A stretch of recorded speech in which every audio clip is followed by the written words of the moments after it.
Hi everyone and welcome to week 2 of subject 40321, complex problem solving, where complex problem solutions are defined as unknown and unpredictable.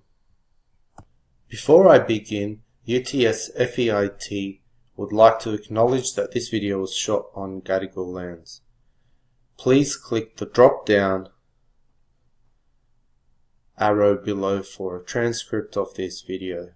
The drop down, where is it? The drop down, I'll figure that out. In week 1 videos, we introduced and defined what a complex problem is, why it is distinctive to complicated and chaotic problems. We agreed in our face-to-face session that complex problems are difficult to solve, as there is no already defined or unknown solution to them.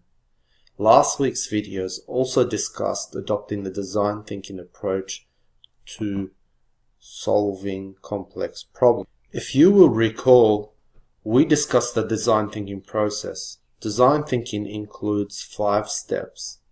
This week, we focus on step number 2, problem definition. Here the information is collected from the empathize stage 1. It is analyzed and interpreted. This allows reflection on the problem, helping eventually create a plan.